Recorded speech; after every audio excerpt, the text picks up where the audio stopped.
I dug around and here's my results. And now I have an action for you to do to get a hold of that one particular issue. So the first thing is I did a catalog search and there was like 50 of the advocates. So that didn't get me anywhere. So I went to their website and I looked for an ISSN number, International Serial Standards number, something like that. Every magazine has one, every journal has one. And so they didn't have that on the website, but the Wikipedia site did. It says this number right here, that ISSN. What you can do from that is go to the Library Catalog Advanced Search, and one of the filters is you can search by ISSN. And when you do that search, which I've already done, you get two versions of it. And we have it, and it tantalizingly says 1970 for online access. But in reality, it starts at like everything else does, like right when the internet started, 95, 96. So we would have to request this via interlibrary loan, right? So if we go to microfilm, again, one of those tantalizing things. It doesn't go back. It's like 1 year after the one that you're looking for. So what do? Well, one thing I did is I was like, well, maybe it's online. So I went to a database called WorldCat. I may have shown you this before. And I could see, well, there's a whole bunch of other libraries that have it. And some of them have it depends on who the cataloger was. They can say when they've got it, things like that. But I was like, oh, that's such a hassle. Let's have Interlibrary Loan do it. Have I shown you Interlibrary Loan? Let me give you a brief preview. From the library homepage.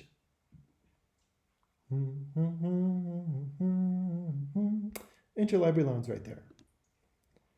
The first time you log in, you'll be asked for student or faculty or whatever information, like most notably your U of U network ID and your address, the email that you want to work with. Everything is kept very private.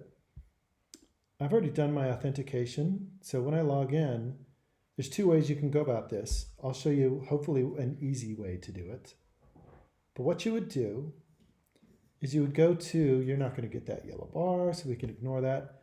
But you would go to New Requests, and you can say, well, do I want an article, book chapter, that sort of thing. You want an article?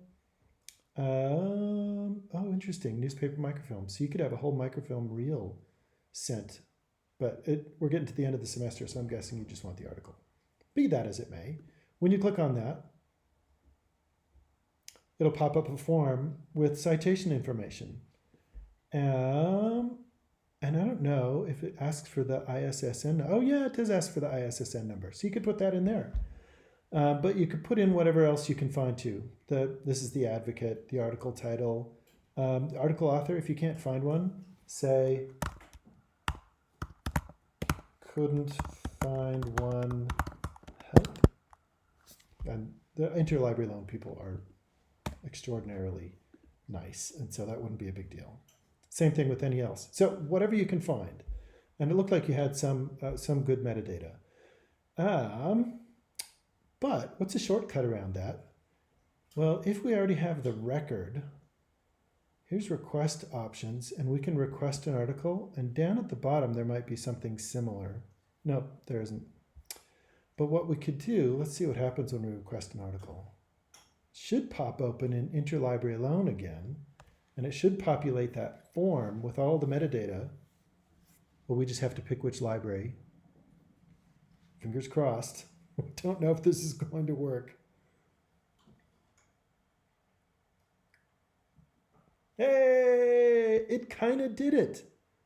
Oh, did it just put the journal title in? Oh no, put the ISSN, put the accession number. Okay, so put some stuff in. It wasn't the greatest, but when you fill in the rest of this stuff, on Monday, tomorrow, the Interlibrary Loan people will get this request and they will send it out to this big network that they have. And some library out there will say, hey, we've got that. They'll digitize it, send it to our Interlibrary Loan. You'll get an email. And when you get your email, you go to Interlibrary Loan. And in the main menu of Interlibrary Loan, with your specific login, you'll see electronically received articles. Here's the trick to this one.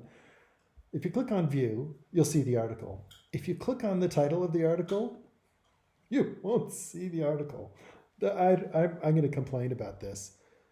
but you'll get your transaction number and transaction status, which is helpful to almost nobody at this point. So you have to click on that view item if you want to see the article that they send you.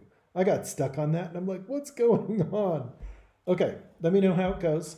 Make your request tonight and then they'll get it to you before lunchtime tomorrow. Fingers crossed.